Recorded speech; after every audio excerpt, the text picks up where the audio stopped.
Welcome to Fear Files, where every story is a journey into the unknown. Tonight, we delve into tales that will chill you to the bone and make you question the shadows lurking in your own life. Get ready for a spine-tingling experience as we unravel stories of ancient curses, haunted forests, and malevolent spirits. So, dim the lights, turn up the volume, and prepare yourself for a night of fear and fascination. This is Fear Files, where nightmares become reality. The dense foliage of the Whispering Woods seemed to breathe around Emma Collins as she led her group of friends into the heart of the ancient forest. The forest, known locally for its eerie legends and haunting whispers, loomed ahead, its towering trees creating a canopy that blocked out the sunlight.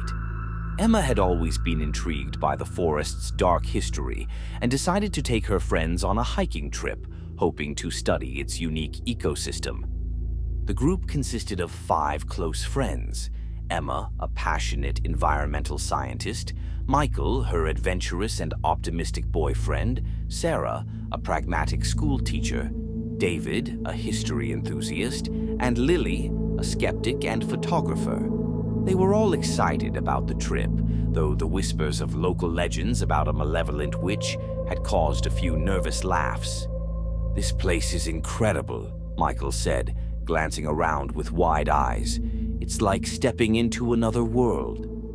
"It's beautiful, but definitely a bit creepy," Sarah added, her voice tinged with unease. Emma smiled, trying to reassure her friends. "Don't worry, guys. It's just folklore. We're here for the adventure and the chance to explore." The group hiked deeper into the forest, their path winding through gnarled roots and dense underbrush. As the sun began to dip below the horizon, the forest took on an even more ominous tone. The once familiar sounds of nature were replaced by a faint, eerie whisper that seemed to come from all directions. "I'm hearing something," Lily said, her voice barely above a whisper. "It's like whispers." "It's probably just the wind," David replied, though his eyes darted nervously around the forest. As night fell, the whispers grew louder and more distinct. The group found themselves disoriented, the forest's labyrinthine paths seeming to shift before their eyes. The whispers grew into unintelligible murmurs that seemed to guide them away from their intended route.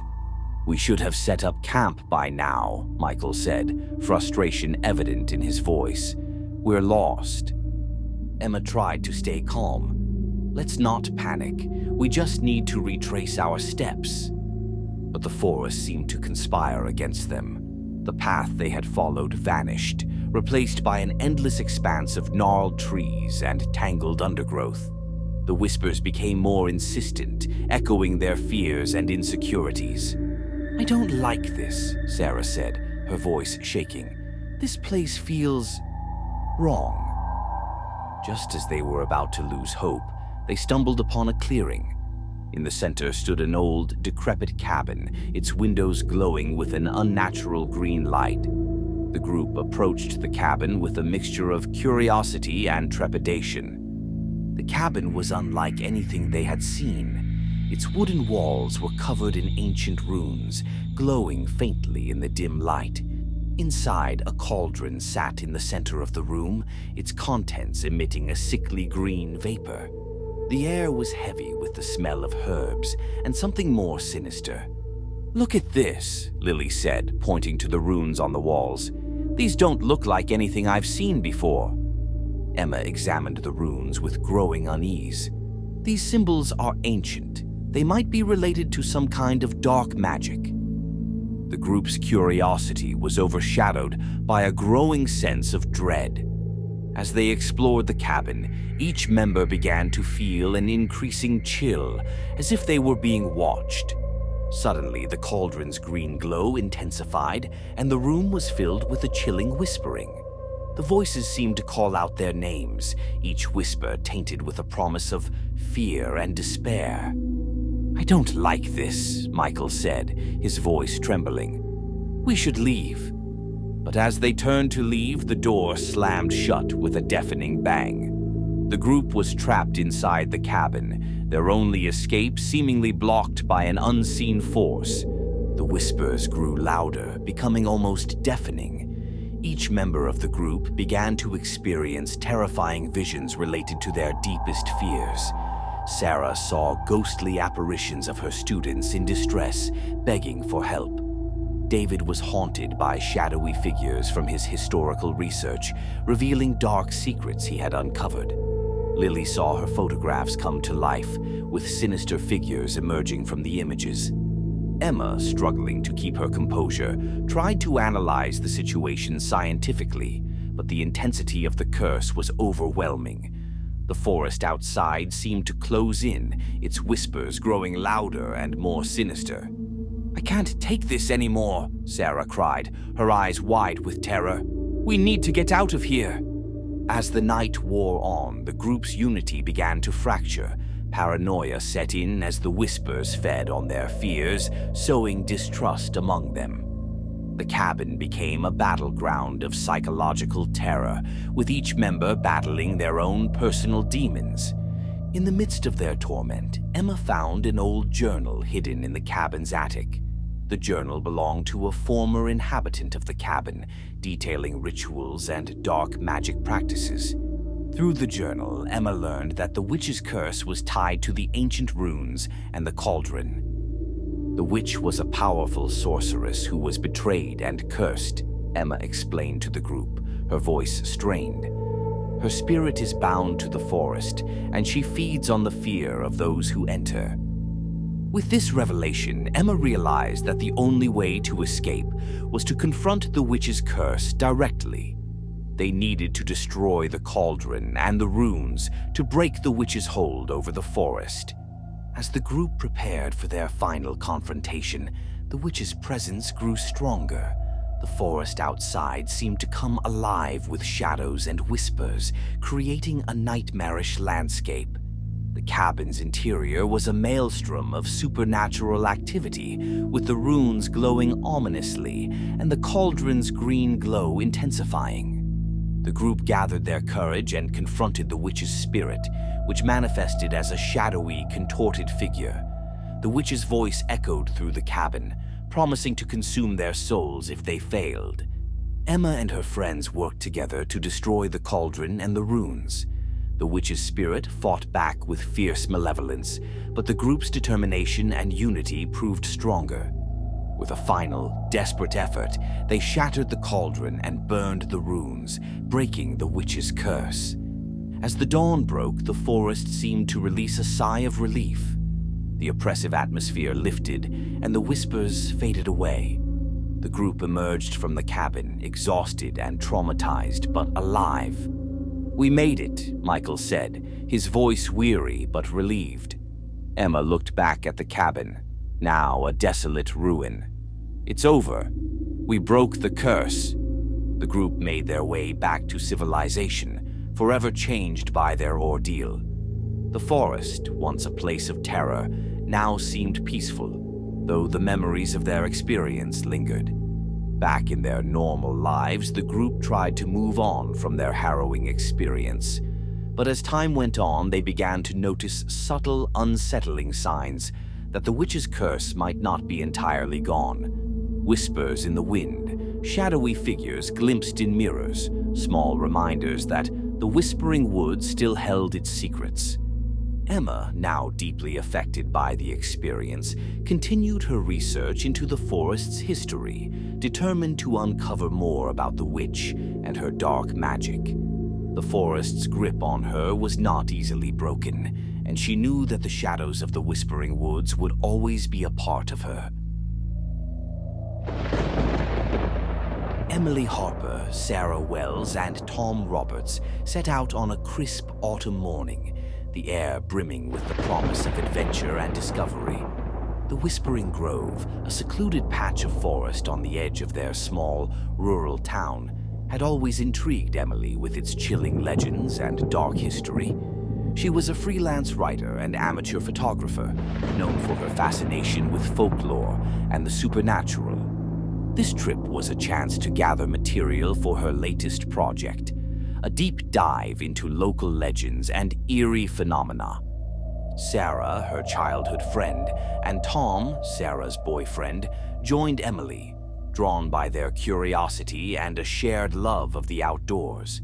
Sarah was pragmatic and grounded, a stark contrast to Emily's more whimsical and inquisitive nature. Tom was adventurous and laid back, with a penchant for skepticism about anything he couldn't see or touch. The group arrived at the edge of the forest just after sunrise, the golden light casting long shadows over the leaf-strewn path. As they ventured deeper, the forest's ambiance changed. The trees seemed to close in around them, their gnarled branches intertwining to form a canopy that blocked out most of the sunlight. The whispers of the forest, once just a figment of local legend, now seemed tangible, soft, indecipherable murmurs that floated through the air, carrying with them an almost palpable sense of foreboding. Emily was the most affected by the forest's strange atmosphere, her photographer's instinct kicking in as she snapped pictures of the shifting shadows and eerie light. She felt a shiver of excitement mixed with a hint of unease, as if the forest itself was aware of their presence. As the sun dipped below the horizon, the forest took on an even more ominous character. The once familiar paths became twisted and labyrinthine, leading the hikers further into the heart of the grove. The whispers grew louder, more insistent, urging them onward. They stumbled upon the ancient stone circle just as the last light of day was fading. The stones, some covered in thick moss and others half buried, formed a rough, uneven circle. The air around the stones felt thick and charged, a sensation that made Emily's skin crawl. The circle was illuminated by an eerie, unnatural green glow that seemed to emanate from the stones themselves. Tom, ever the skeptic, was initially dismissive. "It's probably just some old campfire residue," he said, trying to lighten the mood. But even he couldn't ignore the chilling sensation that seemed to envelop them as they approached the stones. Inside the circle, they found a large cauldron resting on a stone pedestal. It was still warm, as if recently used. The runes carved into the stones were complex and intricate, their meaning lost to time, but their presence undeniably unsettling. The cauldron's contents were long dried up, but the smell of something faintly acrid lingered in the air. Emily, intrigued, began photographing the runes and the cauldron, her camera's flash casting brief, stark shadows across the clearing. The forest's whispers grew louder, merging into a single dissonant chorus that seemed to seep from the very stones of the circle. The darkness deepened quickly, and with it came the true horrors of the Whispering Grove. As the group settled in for the night, the forest seemed to come alive with unsettling activity. The trees creaked and groaned as though they were alive, and the whispers evolved into a low, constant murmur that seemed to follow them wherever they went. Sarah was the first to experience something truly unsettling. She heard whispers that seemed to come from all around her, voices whispering her name and recounting her deepest insecurities. She tried to ignore it, chalking it up to exhaustion and the stress of the hike, but the whispers continued, growing louder and more insistent. Tom began to see shadowy figures darting among the trees, their forms indistinct but undeniably menacing. He would catch glimpses of them out of the corner of his eye, but when he turned to look directly, there was nothing there. His initial skepticism gave way to growing unease. Emily, meanwhile, felt an oppressive weight on her chest. The forest seemed to press in on her, and the whispers took on a more sinister tone. She reviewed the photographs she had taken, only to find that some of the shadows in the pictures seemed to be moving, distorting in ways that defied explanation. As the night wore on, each of them began to experience terrifying hallucinations. Sarah saw visions of her past failures, people she had let down, while Tom was haunted by shadowy apparitions of people he'd wronged. Emily faced her own fears, her visions reflecting her anxiety about the unknown and her insecurities about her work. The forest's influence over them grew stronger with each passing hour. The group's fears and anxieties seemed to manifest in increasingly tangible ways. The whispers in the forest became more coherent, forming phrases that hinted at dark secrets and warnings. The stone circle, once just an eerie discovery, now felt like the epicenter of a sinister force. Emily found an old, weathered journal hidden beneath the cauldron. Its pages were filled with handwritten accounts of the witch's life and the curse she had placed upon the grove. The journal described how the witch, known only as Ilara, was a powerful practitioner of ancient magic. Wrongly accused of dark sorcery by the townsfolk, she had been executed, and her spirit, vengeful and angry, had cursed the forest to imprison those who ventured into her domain. According to the journal, Ilara's spirit sought to trap others in a state of perpetual fear, feeding off their deepest anxieties and using their terror to strengthen her hold over the grove. The stone circle was a focal point of her power, a place where the boundary between the supernatural and the real world was weakest.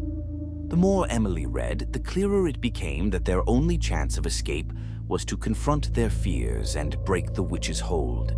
The journal included details about a ritual that could potentially lift the curse, but it was incomplete and riddled with cryptic instructions. The group's situation deteriorated as their individual fears reached a crescendo. Sarah and Tom's paranoia led to heated arguments and accusations.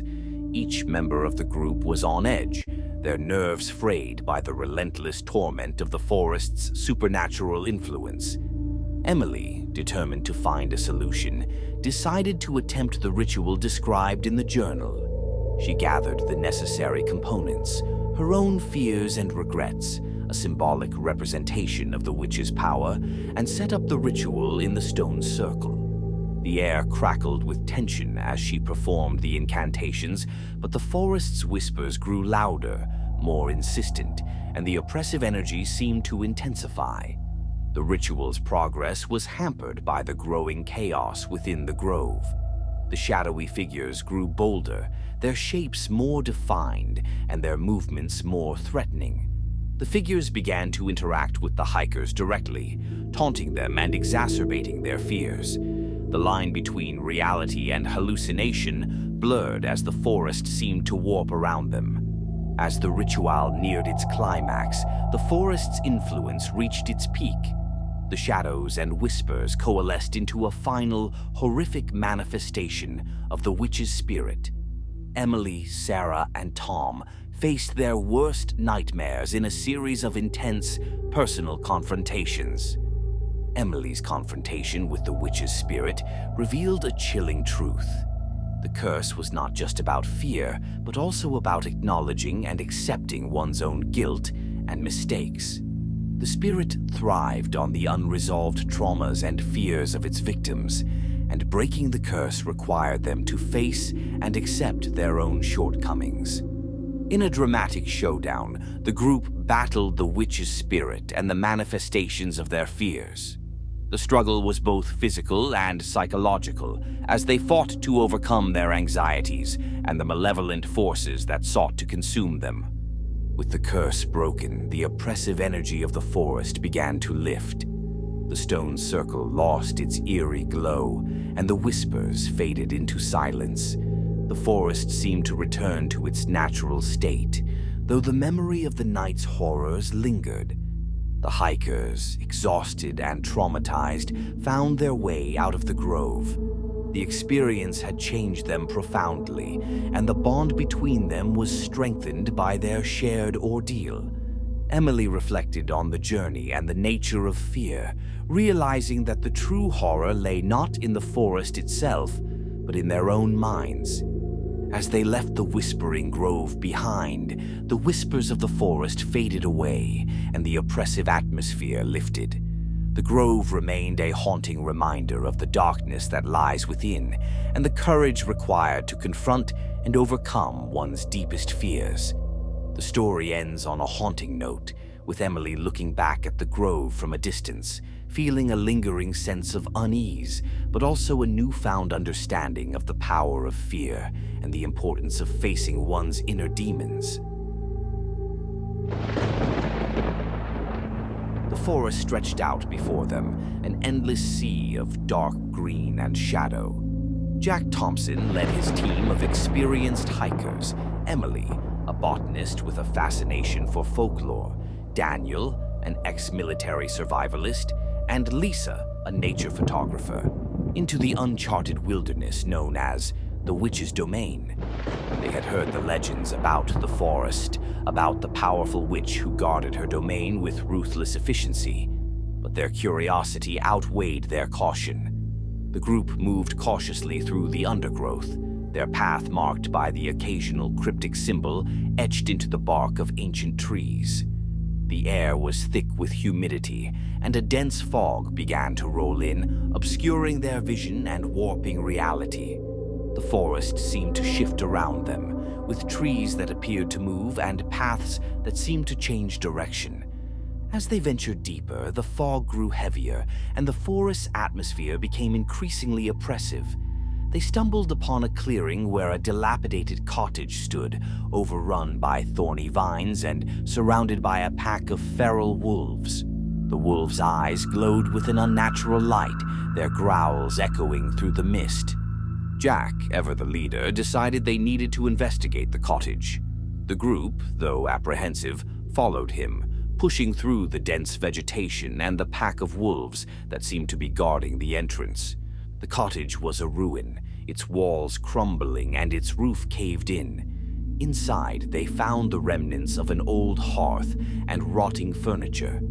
Amidst the debris, Lisa's keen eyes spotted a hidden passage, partially obscured by fallen timber. A narrow staircase descended into darkness, the air growing colder as they approached. The passage led them into an underground labyrinth, a vast network of shifting corridors and eerie chambers. The walls were adorned with more cryptic symbols and ancient runes, their meanings lost to time. The labyrinth's oppressive atmosphere seemed to pulse with a life of its own, and the whispers of the forest followed them, growing louder and more sinister. As they explored the maze, the hikers encountered illusions and traps designed to disorient and terrify. Hallways twisted and turned, defying the laws of physics. Doors led to dead ends, and passages seemed to loop back on themselves. The air was thick with a sense of malevolence, and each turn revealed new horrors. The labyrinth was not empty. Shadowy figures, spectral minions of the witch, appeared, their forms shifting and merging with the darkness. They seemed to feed on the hikers' fear, manifesting as nightmarish apparitions that preyed on their deepest anxieties. Emily, the botanist, was haunted by visions of her failed research and the consequences of her professional shortcomings. Daniel faced phantoms of his past military actions, replaying scenes of trauma and regret. Lisa, the photographer, saw distorted images of her work and self-worth, taunting her with the idea that her efforts were in vain. The spectral minions attacked the hikers' sanity, their voices echoing through the corridors with taunts and accusations. The group's unity began to fray as they struggled to distinguish between reality and illusion. Jack discovered an old journal hidden in one of the labyrinth's chambers, its pages filled with details about Ilara Blackwood, the witch who had created the maze.